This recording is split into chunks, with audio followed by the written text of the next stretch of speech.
Rallidae are waded birds. The term rallidae comes from the word rallus, a French and German word for aquatic, and rallidae is the Latinised form of this word. Belonging to this family of birds are the rails, the crakes, coots, water hens, swamp hens, native hens, bush hens, and this family is widely distributed throughout the world in temperate and tropical climates. The Eurasian coot is the most widely distributed bird of all the rallidae. But today we're going to look at the buff-banded rail, found from the Philippines through Western Indonesia, Australia, Papua New Guinea, Oceania. There are approximately 20 subspecies of the buff-banded rail. The subspecies are defined geographically. Buff implies a colour, a brownish ochre. And here you can see this bird has an ochre back, and running from the bill through the eye level to the back of the head, there is a ginger stripe. This ginger stripe is repeated over the chest, hence its name, the buff-banded rail. This bird is wading through the mud. As it goes, it pecks at the water surface, collecting small floating seeds, insect larvae and eggs. The buff-banded rail is an omnivorous bird, and though the immature birds do have more streaking in the head, it is hard to tell a male from a female. In other words, there is sexual isomorphism. Notice the constant flicking of the tail, the rapid movement being upward. This is a common feature of rallidae. It is coming to winter. The taifa or the bulrushes are dying off, and this little buff-banded rail is a shy bird. And like all rail, it is never too far from dense vegetation. For the defence mechanism of the rallidae is flight and concealment. One interesting feature that separates the rallidae from many of the other waders is that when they wade in the water, they rarely use tremulous foot activity to stir up the mud to find insects. They seem to be more totally dependent on using vision.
During the winter months, it is not uncommon to see these birds as a solitary bird, wading around foraging in the mud, gleaning and getting what it can to eat.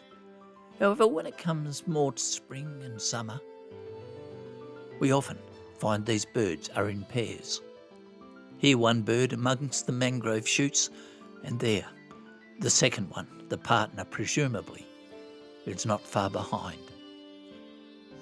Not only are the buff-banded rails waders, but they are also very good at foraging in litter. This happens more in the tropics. Here is a typical bird foraging on dry ground, turning the leaves looking for anything that is edible. Interaction with other buff-banded rails is always interesting to watch. Here, a solitary bird, this time grazing in a grass area away from the water, and then a second bird approaches. Without any warning, it charges the first bird, chasing it off. A little hard to interpret. I suspect it's a dominant bird, and with a little bit of envy looked at the bird feeding and thought, well, this is the feeding ground for me, and chased it off. Overall, when there are a group of these birds, they certainly do keep their distance. In Australia, when we think of birds that feed under the litter, the first one that comes to mind is the lyrebird, and the lyrebird with its strong legs scratches away, moving the litter with its feet, then forages underneath, looking for insects below the decaying leaves. In contrast to this, the buff-banded rail rarely uses its feet to clean away the litter. Instead, it is using its bill to move the leaves. The cap of this buff-banded rail is a little unusual. As mentioned, the younger birds often have streaking, but this is a rather blotchy pattern. And my initial reaction was that it was just a moult. A second unusual appearance of white on this bird. Not on the forehead, but on the wing. And it is a significant amount of white, out of character.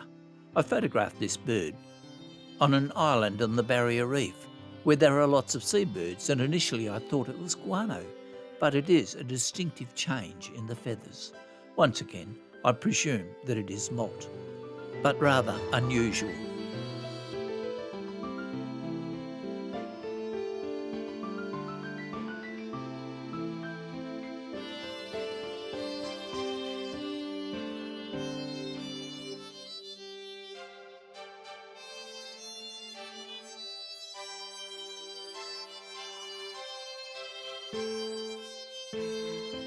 See again how this bird is turning the litter not with its feet, but with the bill, even scratching into the soil underneath the decay.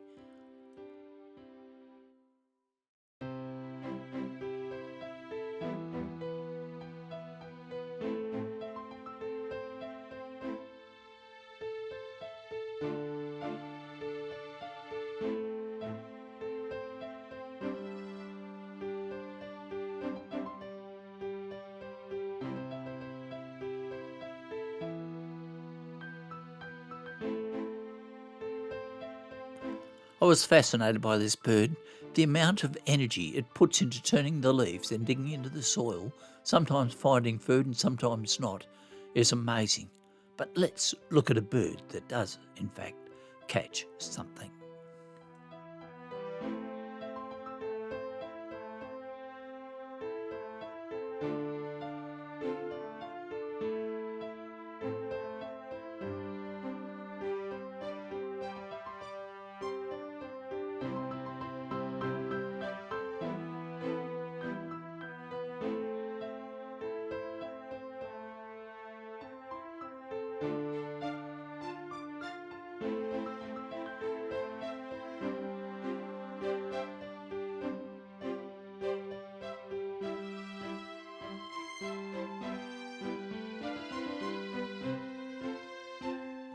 A few little nibbly snacks along the way, but then, at last, it gets a worm.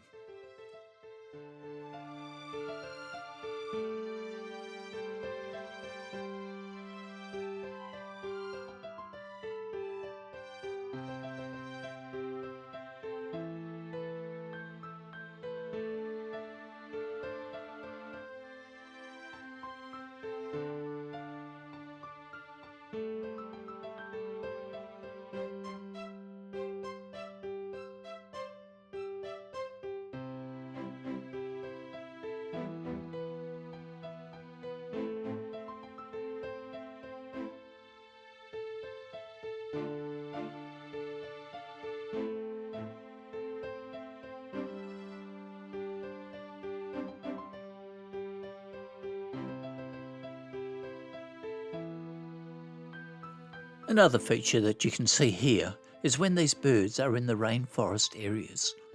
There is no water. They are feeding on the litter, which is fairly dry. So sometimes you'll see the bird like this lick the leaf where there is a little bit of dew to get the moisture.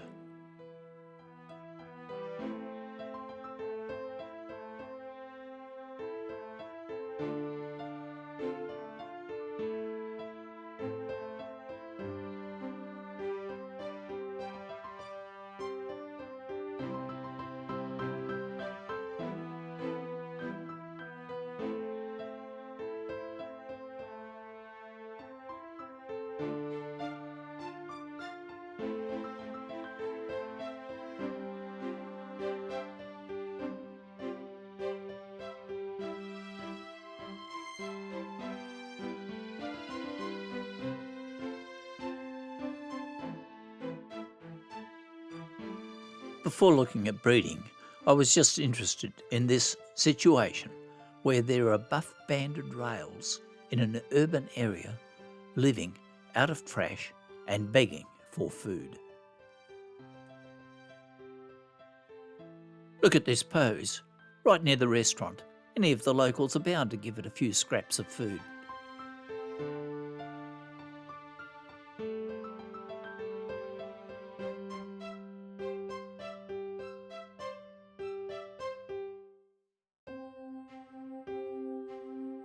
And it will do tricks if you feed it by hand. Still very cautious about close proximity.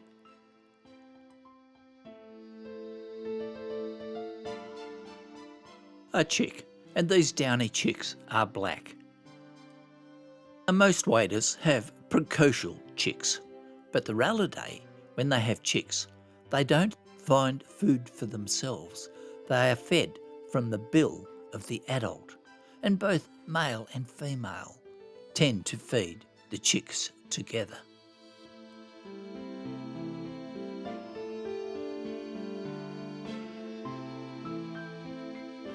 The adult bird doesn't poke the food into the throat of the chick. It just holds it in its own bill, and the chick takes it from the tip of the adult bill.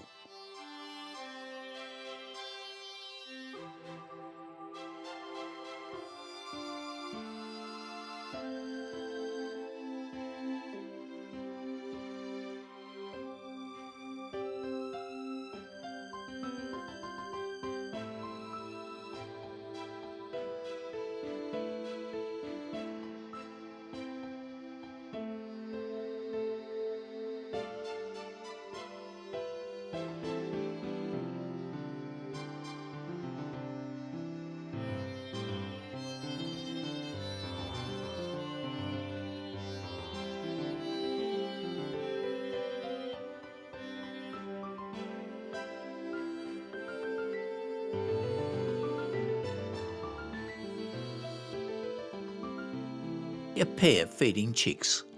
There are 3 chicks here.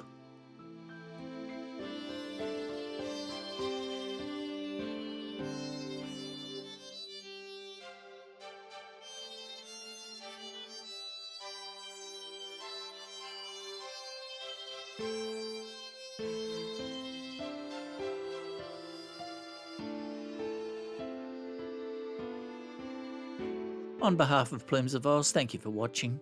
We appreciate your support, and if you subscribe and ring the bell, YouTube will notify you of our next release of Australian birds in the wild.